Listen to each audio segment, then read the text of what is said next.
Bonjour à tous, bienvenue dans un nouveau podcast. Aujourd'hui, on va parler musique avec mon invité, DJ Mike Rock. Salut Mike. Bonjour Bruno. Ça va ? Ça va. Alors, pour te présenter rapidement, t'es DJ, t'as la particularité de mixer de la musique un peu bruyante, puisque ton truc Complètement bruyante. c'est plutôt le hard rock, quoique tu fais de l'électro aussi, on va y revenir plus tard. Dans ce petit podcast, je te connais parce que tu es DJ Office depuis 8 ans. Voilà, Longtemps. 8 ans, très longtemps. DJ Wellfest, patati patata, on va en parler parce que toi aussi tu viens des sports extrêmes, qui est quand même un peu le fil rouge de ma chaîne YouTube et du podcast, mais pas que, mais c'est quand même le fil rouge. Donc, comment tu t'es retrouvé à devenir DJ ? C'était une longue histoire. Qu'au début, je n'étais pas DJ. Mais non. J'ai commencé à 26 ans à pousser des disques. Moi, je travaillais dans un magasin de skate à Toulouse et j'ai une copine qui a ouvert un bar à Toulouse et qui m'a dit viens passer des disques. Bon, à l'époque, j'avais pas d'ordinateur portable, donc je venais avec un caddie avec ma tour d'ordinateur et mon écran plat. Donc tu vois, le truc, c'était un peu à l'ancienne. Et puis ça a bien marché. Il y a un bar à Toulouse qui a ouvert, qui m'a pris. Et ça l'a fait. Et après, j'ai un des premiers mix, je me souviens, c'était pour le V7 Teenage Tour. La compète de skate où ils cherchaient les skateurs à travers la France, un peu comme The Voice ou à la recherche de nouvelles stars, quoi. Donc je les avais appelés, ils m'avaient contacté, puis je mixais sur les events de skate. Ça, c'était vraiment au tout début, quoi. Tu commences par le skate, tu deviens DJ. À l'époque, on est dans quel C'est quelles années 2005-2006. Voilà. Début des années 2000, on était encore à écouter pas mal de hard rock et de punk comme rock, ça, de plein de punk rock musique. aussi. Dans tous ces milieux, aujourd'hui, c'est moins le cas. Comment tu peux continuer à exister dans un monde? J'ai l'impression que les jeunes, en tout cas les jeunes riders que je connais, ils écoutent quand même beaucoup de rap. Ouais, ils écoutent du rap, du trap, plein de musique avec plein de gros mots dedans, tu vois. Ouais. Et juste parce que pour une compète, je fais un mix des deux, que je suis aussi à l'écoute aussi des nouvelles tendances, des nouvelles musiques. Donc, pas comme le trap, l'électro, et je vais mixer avec du heavy metal, du rock, du punk rock, un peu old school. Ça fait un mix, ça fait une bonne balance entre le old school et le new school. Et c'est difficile de trouver des nouvelles inspirations, des nouvelles choses à balancer. Quand tu es spécialisé dans un genre musical particulier qui, bien malgré nous, parce que nous sommes tous les deux fans de la grosse guitare qui tâche, un genre musical qui se fait un peu plus rare. Il se fait un peu plus rare, mais bon, il y a quand même des nouveaux groupes qui arrivent à fond, qui remplissent des stades. Donc c'est toujours, regarde, pour réaliser un truc sur Spotify, le heavy metal, c'est la musique la plus écoutée. D'accord. Que les fans sont plus à l'écoute et ils sont fidèles. Mais après, c'est plus facile de trouver aussi les nouvelles musiques maintenant. Pour les musiques, le rap, le trap. Tout est accessible. C'est plus simple avec l'internet, avec tout Spotify, ça sort, t'as le meilleur com, quoi. Et comment tu fais quand t'as une... je me souviens, c'est au Fizz cette année, une rideuse de BMX américaine, je sais plus laquelle, qui t'a réclamé justement Ouais, elle m'a réclamé du hip-hop. Hip-hop, ouais. Elle m'a réclamé du hip-hop et j'ai mis les Beastie Boys, qui est du hip-hop. Mais elle était pas contente, mais je lui ai dit que c'était du hip-hop. Et bon, apparemment, elle devait découvrir. Mais je pense qu'elle voulait plus un truc trap, jeune, qui balance des basses à fond les ballons, du hybride, quoi, du hip-hop hybride, quoi. Tu mixes pour tous les sports extrêmes. C'est différent de mixer pour une compète de skate, une compète de BMX? Pour le skate, j'ai un peu plus punk hardcore, tu vois, la musique du skate un peu roots, bien, avec du hip-hop années 80-90, avec des classiques, la musique du skate. Moi, j'ai appris aussi la musique avec les vidéos 411. À l'époque, c'était les vidéos qui sortaient tous les mois ou tous les 6 mois. Tu trouvais ça en skate shop à l'époque. Et à la fin, tu avais la liste des chansons et tu apprenais avec ça, quoi. Tu faisais ta culture musicale avec ça. Et sur du BMX, c'est plus... Le BMX, ça va être plus... je sais que les Américains, le BMX, ils veulent plus de trap. Les filles, par exemple, elles veulent du métal. Ouais. Il y a une rideuse suisse qui me demande toujours du Metallica. D'accord. Donc, et les filles, elles veulent vraiment du rock à fond. Elles veulent du Pennywise, elles veulent que ça envoie, quoi. Et les mecs sont plus un peu trap, un peu gangster, tu vois, un peu gangsta, quoi. C'est important la musique que tu mets sur un rider. Est-ce que tu sais que tu les connais, tu sais que certains riders vont préférer telle musique maintenant depuis le temps, je commence à savoir. Des riders, je sais qu'ils vont vouloir du rock et d'autres qui vont vouloir du hip-hop, quoi. Déjà, tu le vois, leur style de riding et comment ils sont habillés, quoi. Comment les autres, ils ont d'ailleurs des t-shirts de métal de groupe. Il y a des riders russes qui ont le t-shirt Slayer, ils aiment Slayer, ils aiment le gros rock. Il y en a d'autres, tu vois, qui veulent plus du hip-hop, quoi. Tous les Américains. Les Américains sont plus dans le trip hip-hop, quoi. Et c'est différent de mixer pour un contest ou pour quand tu mixes au Hellfest où tu as vraiment c'est des différent gens parce que pour la pendant le musique. contest, c'est pas moi la star. C'est pas moi, faut que je crée une ambiance musicale. Je vais créer une ambiance musicale pour le public aussi, pour ambiancer le public et pour les riders aussi. Donc il faut trouver un savant mélange des deux, quoi. Parce que si je mets trop de la musique pour les riders, le public des fois il va décrocher, il va pas être trop dans l'ambiance et vice versa, quoi. Et quand je suis au Hellfest ou je me produis sur des scènes ou en festival, là souvent j'ai 1 heure et en 1 heure j'envoie tout. Les gens ils sont devant, ils sont là pour moi aussi. Tu vas mixer un peu les morceaux entre eux ou c'est Pour le rock c'est difficile. Le rock, il y a DJ Zebra, un grand DJ français, qui a écrit la semaine dernière, qui a fait un test en disant que le rock, quand tu mixais du rock, ça se mixait pas vraiment, ça se vivait. Tu faisais aux platines du air guitar, tu faisais de banguettes, tu faisais des signes comme ça avec les mains. Parce que le rock, en fait, t'as pas de BPM comme dans l'électro. L'électro, t'as un beat, et tu peux mettre plein de morceaux à la même vitesse, 126, 128. Donc tu peux enchaîner à l'infini. Que dans le rock, les morceaux, ils sont jamais à la même vitesse. T'as des 5 changements de tempo dans le morceau. Tu peux pas le mixer pareil. Tu peux les enchaîner sur les intros, quoi. Et c'est plus une sélection, une suite qui va monter crescendo à fond des ballons, quoi. Même en l'occurrence, un mec comme DJ Zebra, il est connu pour ses bootlegs où il mélange plusieurs chansons. Il va prendre un morceau et il va mettre les acapellas en plus, quoi. Donc il y a quand même quelque chose de... Ouais, le bootleg, c'est mais c'est autre chose. Quelque chose que tu vas travailler en studio que vraiment tu fais en studio, tu fais à la maison, il faut que tu trouves les acapellas sur Internet. Après, tu prends une acapella à 125 BPM et un morceau à 125 BPM. Normalement, ça doit rouler tout seul. D'accord. Tout est une question de vitesse. Est-ce que c'est frustrant d'être... Enfin, tu fais pas que ça, mais quand on est DJ et qu'on passe les disques des autres, est-ce qu'il n'y a pas envie aussi de passer ses morceaux à soi ? Et c'est pour ça peut-être que toi, tu t'es mis aussi à créer tes propres morceaux ou tes remixes. Ouais. À un moment, c'est frustrant aussi de mettre la musique des autres, c'est sûr. D'un côté, on fait aussi découvrir la musique à certaines personnes qui n'ont pas une culture musicale comme les DJ on peut avoir, souvent. Donc on a aussi une forme d'éducateur. On met de la musique, mais des fois, ça m'arrive en soirée, les gens viennent me voir. C'est quoi ce morceau ? C'est trop bien. Ou je vois les gens qui shazam maintenant, parce qu'avec l'application, on peut avoir les morceaux directs. Ça fait toujours plaisir de leur faire découvrir des morceaux. C'est quoi tes tubes de ton top, mettons ton top 5 que tu top 5 pour... Alors ton top 5 pour des riders et ton top 5 pour un public, tiens. Ah, top 5 pour la rider, je vais mettre un Motley Crue. C'est Motley Crue qui Attack My Heart, c'est un morceau que je mets tout le temps. Que les speakers aiment beaucoup aussi. Donc c'est un morceau qui va très vite, qui fond les ballons. Ça, du Beastie Boys. Toujours, Beastie Boys, c'est un bon mélange entre du hip-hop et du rock.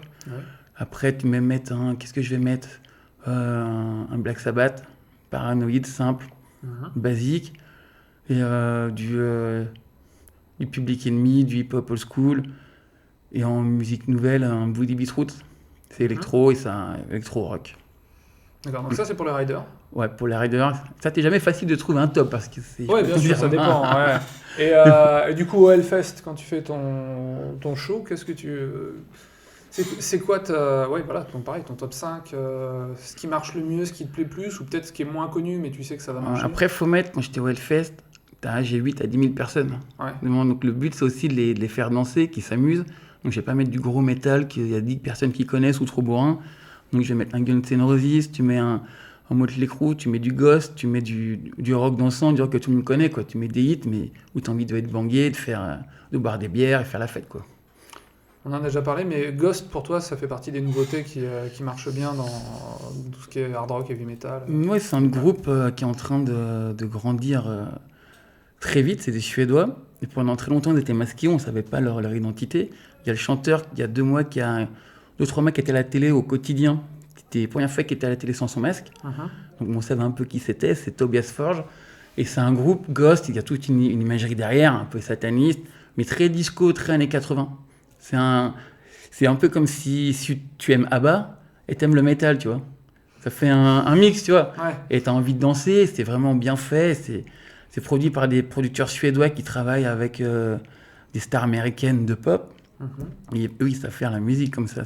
Il y a du saxo. Il y a du saxo sur une des chansons.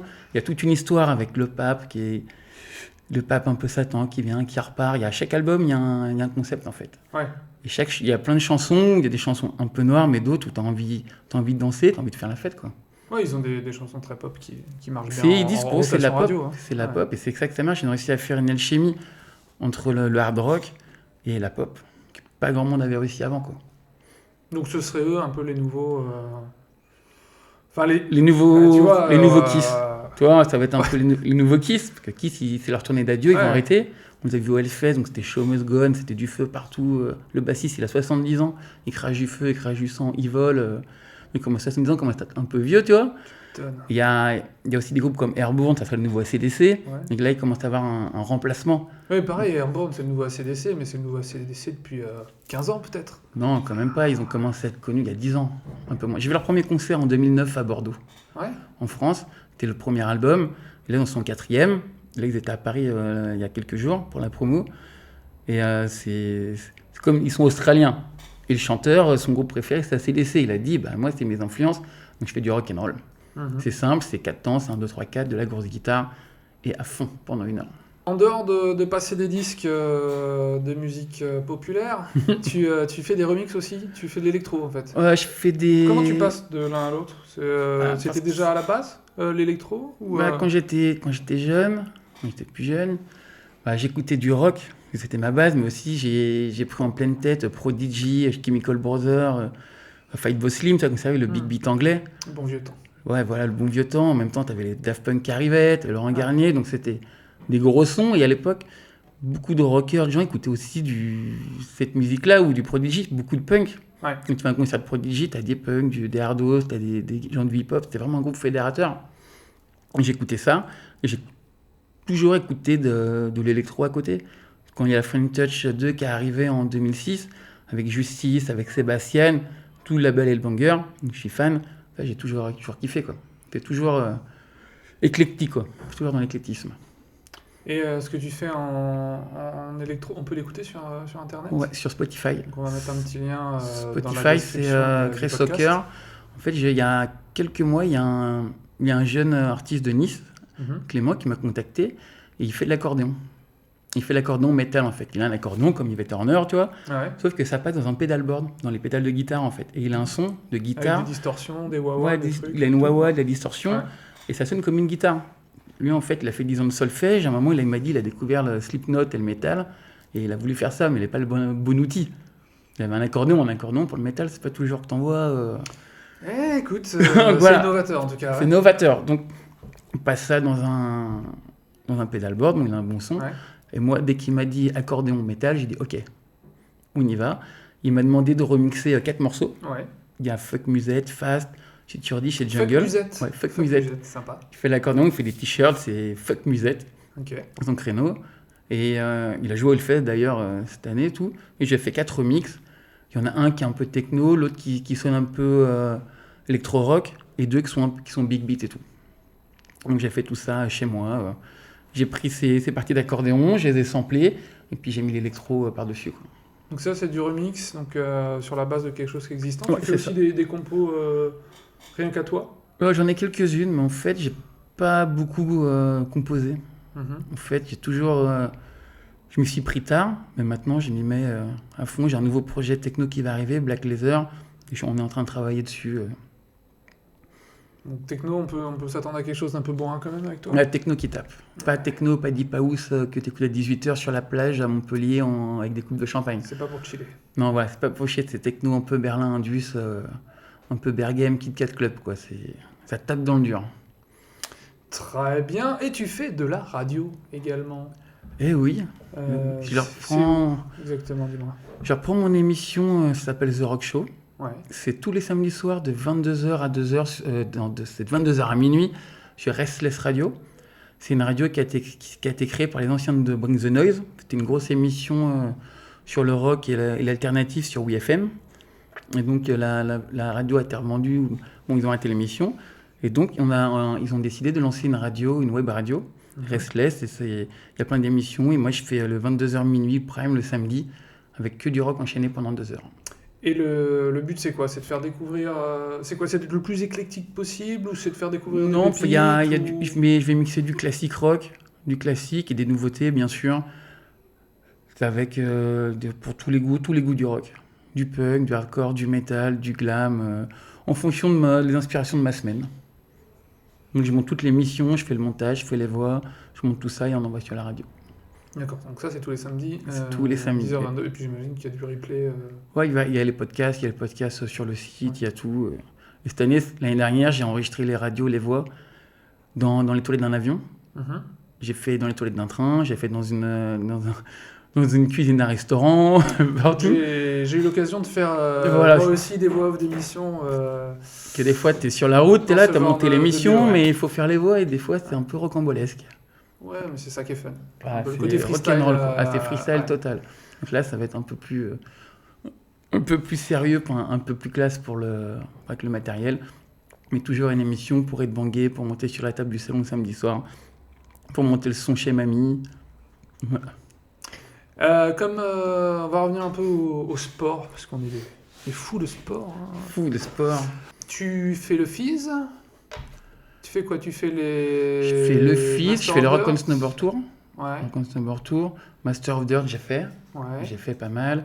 J'ai fait plein de démos de FMX, des contests de snowboard, skate, surf, Quicksilver Pro. Qu'est-ce qui te plaît plus là-dedans? En termes d'ambiance, en termes de vibe? Bah, le FIS, hein. Le FIS, quand t'as la finale BMX le dimanche, t'as 500, je sais pas, t'as 60 000 personnes, 100 000 personnes qui sont à bloc. Mhm. Là, ça fait vraiment une grosse ambiance, quoi. Les speakers, en plus, ils sont à fond. Les riders, ils sont à fond.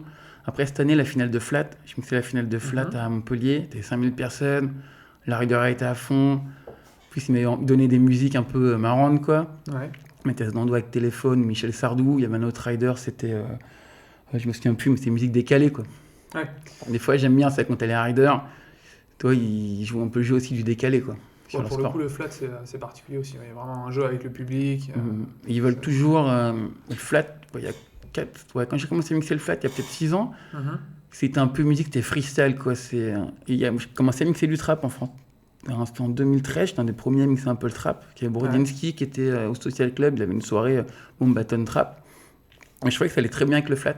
Et c'est une musique qui est lente et qui est très rythmée avec les basses. Donc, je commençais à mettre ça et ça a marché. Puis je suis resté à mixer moult événements et finales FIS flat. Vous êtes nombreux en France à mixer du rock, enfin, dans cette petite niche? On n'est pas beaucoup. Parce que non, oui, c'est On n'est pas beaucoup. T'as des DJ qui vont être après trop métal. Ouais. Vraiment trop métal, death métal. Ou d'autres trop vieux. Ouais, ça va, chiant. Avoir 40 ans, c'est bon, je commence à être vieux. Non, on n'est pas beaucoup parce qu'en France, on n'est pas un pays, on n'est pas le pays du rock. Malgré qu'on ait Gojira et des gros groupes qui tournent dans le monde, on n'est pas vraiment un pays rock. Et à Paris, tu as moins en moins de bars rock. Ouais. Donc c'est pas facile à en trouver. Et donc forcément, s'il y a des DJ, ils vont plus mixer autre chose, du hip-hop, de la soul, de l'électro, quoi. Ouais, à la limite, le rock, c'est quoi? C'est plutôt ça en Allemagne? Enfin, quand tu restes En Allemagne, en Angleterre, au les Japon. pays scandinaves, j'imagine aussi. Ouais, c'est pays scandinave. Après, c'est vraiment une culture. Après, il y a des DJ qui ont une culture, qui vont la mixer, quoi. Le rock, c'est plus, t'as une culture et tu la mixes sur les Au platines, Japon, quoi. ça doit être marrant de mixer là-bas, non? Ouais. Très... C'est quoi, pour le tu- Fizz World, j'étais 2 fois j'ai fait les 2 étapes du Fizz World à Hiroshima. Je sais que... Ouais. On en a fait une en même temps. Il y a eu un tremblement de terre. Oui, c'était Juste c'était après le lundi ta matin. soirée, ouais. Tout le monde était en boîte. Moi, j'étais dans la chambre d'hôtel. Je me disais, ce soir, je sors pas trop et tout. Que le lendemain, je devais aller à Tokyo pour mixer. J'avais une date. Et je me réveille c'était vers minuit et demi, 2h. Je me réveille et ça tremblait. Et vu que j'étais pas trop réveillé, je pensais que c'était le train, Ouais. le métro qui passait en dessous. Ou les camions poubelles. Tu dis, c'est les camions poubelles. Et t'es juste off que je me dis, putain, je suis au 6e étage. Et ça bougeait. Et on s'était pris c'était une trentaine de tremblements de terre à la suite quand même. Hein. Ouais. Puis que les secousses, c'était rock'n'roll, comme on dit, quoi. Ouais, mais tu vas au Japon, si t'as pas ton tremblement de terre, c'est comme si t'étais pas vraiment allé au Japon. Ouais, c'est vrai. C'est Ouais, C'est c'est un petit truc comme ça. comme quand tu vas à Los Angeles, on a toujours aussi, tu sens un peu en Californie, mais au j'ai Japon, jamais ils en ont souvent. Ouais. Et après, le Japon, c'est un vrai pays du rock. Et Japon, tu mixes dans des clubs ou parce qu'ils ont une culture aussi des petits bars? C'est culture des petits bars, ils ont Enfin, pas... dans les hôtels, dans les immeubles, c'est presque Ouais, chez les gens. Il y a c'est un bizarre. gros groupe de métal qui s'appelle Machine Head, Mhm. un très gros groupe. Ils ont joué à Hiroshima, mais ils ont joué dans une salle qui est des fois plus grande que ton studio. Ouais. Ils ont fait 2 soirs parce qu'ils ont pas... Après, ils ont des gros clubs, des grosses salles, mais c'est le Tokyo Dome ou des salles énormes de concerts. Sinon, ils font les concerts. C'est des bars avec une scène et plein de groupes qui jouent dedans, quoi. Mais ils ont une culture du rock qui est incroyable. Il y a une légende qui dit que n'importe quel groupe au monde aura toujours un fan au Japon. C'est le dicton. Ok. Et là-bas, pour les vinyles, il y a tous les vinyles de rock que tu veux. S'ils ne téléchargent pas, ils achètent du vinyle et du CD, du physique. J'étais dans les apparts, tu avais un lit, une cuisine et 20 000 CD partout, quoi. Ils sont comme ça. Tu mixes aussi des vinyles? Ouais, je me suis remis. Ouais. Je me suis remis depuis peu. J'avais plein de vinyles chez moi et ils prenaient un peu la poussière, mais j'avais envie de revenir aux bases, quoi. Et faire découvrir mes vinyles aux gens aussi. C'est différent, ça, entre le MacBook avec... c'est plus de boulot parce que c'est déjà plus lourd. Déjà, il faut que tu portes les caisses. Tu as une mallette de 50 vinyles, déjà, ça fait 40 kilos, quoi. Donc ça commence à... Tu prépares ça chez toi. Et c'est plus de boulot parce que tu dois manipuler l'objet, tu dois mettre sur les pistes, tu dois faire le mixage. Et c'est un plaisir aussi.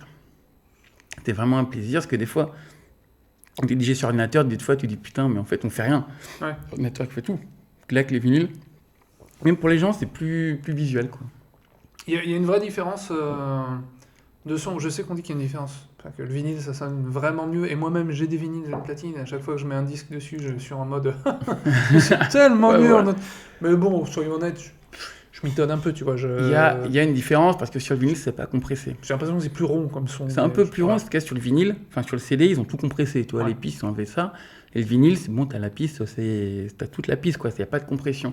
Mais sauf que pour vraiment entendre un meilleur son ou avoir le must pour du vinyle, il faut que tu aies une installation à 3 000 €. Il faut que tu aies un ampli au top, il faut que tu aies des enceintes top, il faut que tu aies une pièce parfaite, quoi. Ouais. Faut quand même investir. T'as ça, toi? Non. J'ai pas ça. Tu sais, il existe des enceintes à 30 000 balles. J'ai vu ça avec du bois rare, avec des fils de cuir qui coûtent 600 € le mètre carré, avec... Tout est fait, mais ça, c'est pour les gens, c'est pour les audiophiles, les vrais fans ou qui ont de l'argent. Mais en vrai, chez nous, on voit pas vraiment la différence. C'est du snobisme, quoi. Voilà, c'est pas un mythe, mais il faut vraiment avoir une bonne installation, comme tout. Je te pose la question pour un ami qui s'appelle Thomas D. Ah, qui était lui peut-être éventuellement dans le podcast précédent, mais c'est un indice. Je ne dirai pas son nom. Qui a envie un peu de se mettre à mixer, une chose comme ça.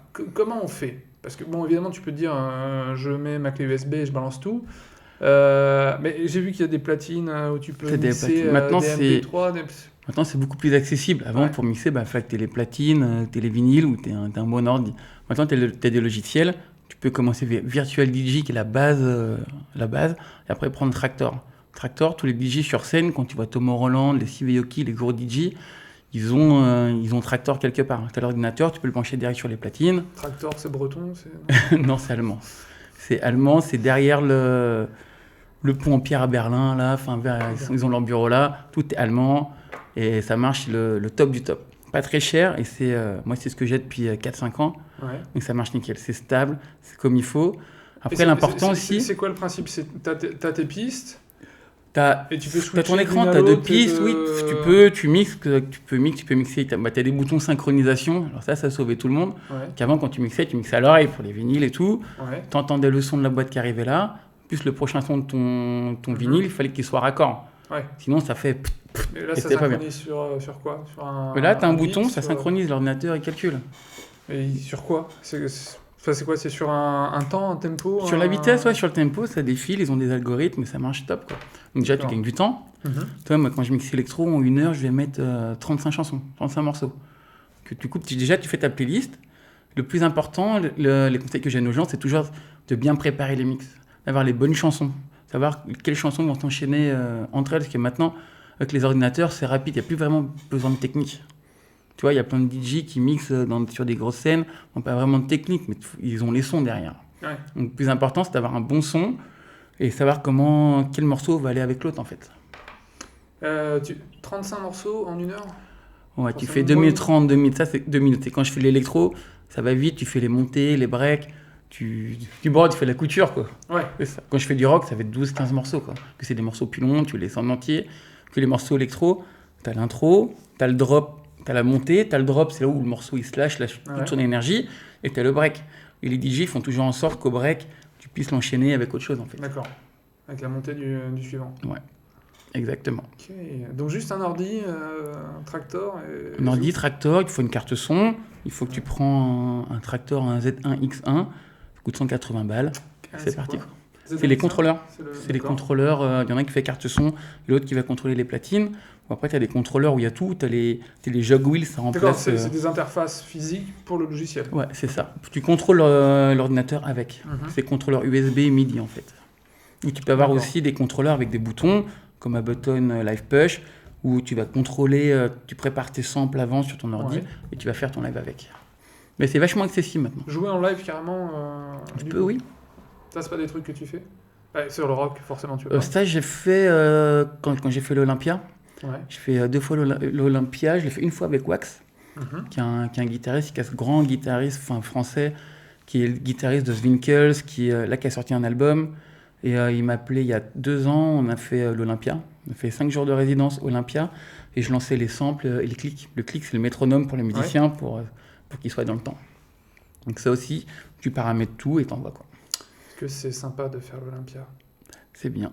Sur le CV, ça la première fois, j'étais comme ça. La première fois, monter sur scène, j'étais comme ça. C'était rempli d'avant Papa Roach. Et on était comme ça. Une deuxième fois, ça allait un peu mieux.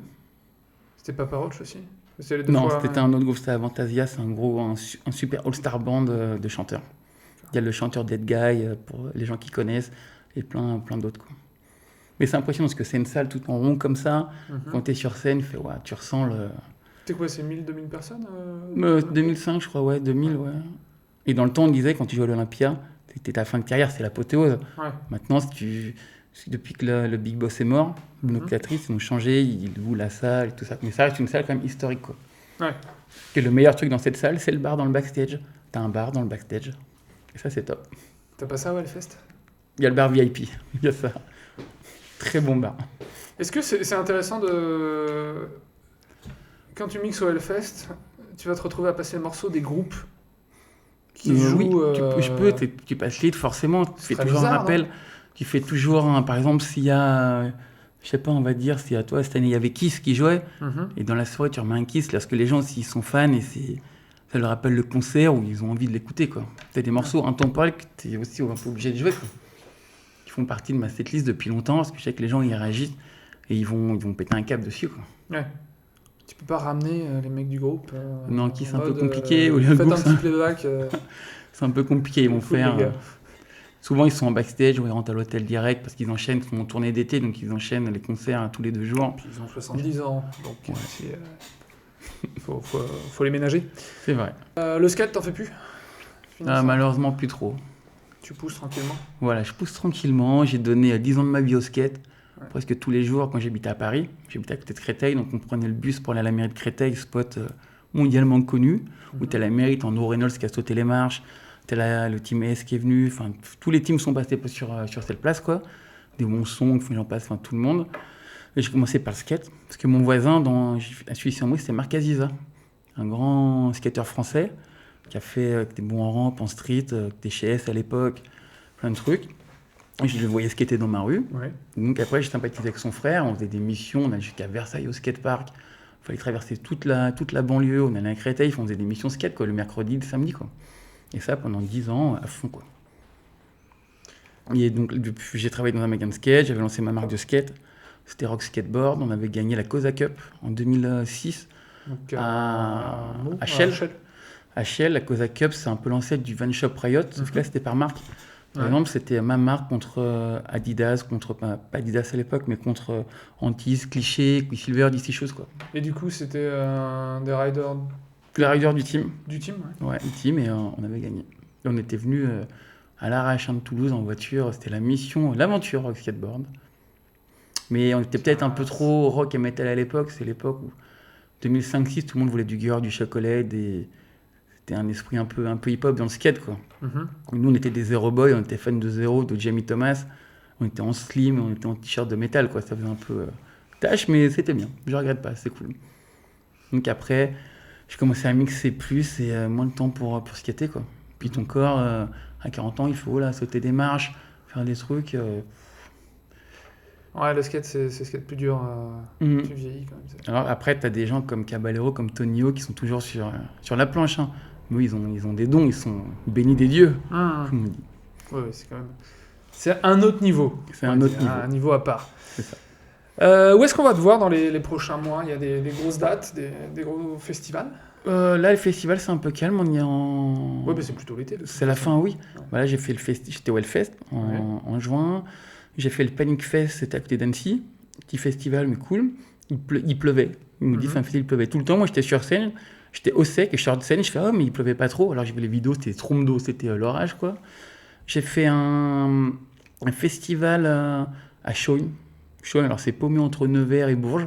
Comment tu dis? Chaugnes. Chaugnes. Ouais, Chaugnes. Chaugnes. Chaugnes. Je connais pas. C'est paumé et ils ont un skatepark. Ils ont un bowl en forme de cacahuète. Le bowl, paumé au milieu de nulle part. Il y avait un contest de skate qui était là. Donc l'après-midi, je mixais en vinyle sur le bowl et le soir, je mixais sur scène. Pas de sécurité devant, ça faisait très comme le Dude et l'Engine Wheel. Le Dove, qui est un contest au Luxembourg où c'est rock'n'roll, bordel, où le public est à fond, quoi. Donc voilà. Et donc là, pour cet hiver, là, c'est un peu plus calme. Puis je vais commencer la saison d'hiver avec Rock on Snowboard Tour, qui est à Avoria. C'est une journée, un week-end de test où il y a toutes les marques qui testent les nouveaux snowboards, les nouveaux skis, les casques. Et ça fait 10 ans que je mixe pour eux. Donc on a fait le tour des Alpes, le tour des Pyrénées, plein de soirées. Et ça, c'est à Vaud, c'est début décembre. Après, je vais avoir mes dates en tournée en janvier. Donc ça va être Val Thorens, Saint-Solrin d'Arvre, Chambéry, Val d'Isère, enfin toutes les stations des Alpes. D'accord, donc un gros hiver en perspective. Toujours, et j'ai jamais le temps d'arrêter. Voilà. Vu que j'ai pas le permis encore, il faut que je prenne le bus, il faut que je descende dans la vallée, que je change. Il faut passer le permis, quoi. C'est vrai, c'est en cours. Ah ouais, parce que les pochettes de vinyle... Ah bah ouais, puis en plus, la dernière fois, j'ai mis 10 heures pour faire Saint-Jean-de-Maurienne pour Saint-Maurice. En voiture, tu mets 2 heures. Ouais. Autant que pour aller en Chine, mais dans les Alpes. Mais donc voilà, l'hiver, après, j'ai une activité saisonnière aussi. Tu vois, en mai-juin, c'est les festivals. L'été, c'est aussi les festivals ou à la plage. Perros-Gore, les Landes. Et en hiver, les stations. Ouais, et puis dans les events. Voilà. Tout ça. Les events ou les marques qui m'appellent pour des events privés, des vertures de magasins comme Doc Martens, c'est tout ça, quoi. Ok. Écoute, je pense qu'on a un peu fait le tour de... On a fait un bon tour. Question, hein. Ouais, j'ai l'impression d'avoir écrit mes mémoires, même. Eh ben, la biographie. Écoute, tout est dit, il n'y a plus qu'à mettre ça sur un livre. Donc, on rappelle... J'ai déjà le titre du livre, c'est L'enfer du dance floor. L'enfer du dance floor. Ou l'envers du dance floor, je sais pas encore. Ou l'envers du dance floor. Parce que quand tu es DJ, tu vois tout à l'envers par rapport aux gens. Ils sont sur le dance floor. Ou quand tu as trop bu aussi. Donc j'ai réfléchi depuis quelques temps, toutes mes anecdotes, tout ce que j'ai vécu, compiler ça. T'as des anecdotes un petit peu... Ouais, des choses qu'on peut pas trop raconter. Mais pas mal. Tant pis. Ça sera dans le livre. Écoute, le mec, il vient faire sa promo, il vient vendre son livre qu'il n'a même pas écrit. Exactement, c'est ça. C'est une honte. Mon petit Mike Rock, merci d'être Bruno, passé. Merci, c'était un plaisir. On te retrouve le samedi soir à 10h sur... Restless. Donc, le lien dans la bio, ton Insta, ton site, tout ça. Il y aura tout. Dans la bio. Et puis on se voit prochainement au FIS ou ailleurs. Ça marche sur les événements où ça joue fort, où il y a des riders qui envoient du lourd. Ça marche. Parfait. Et bien à très vite alors. Ça marche. Rock on. Allez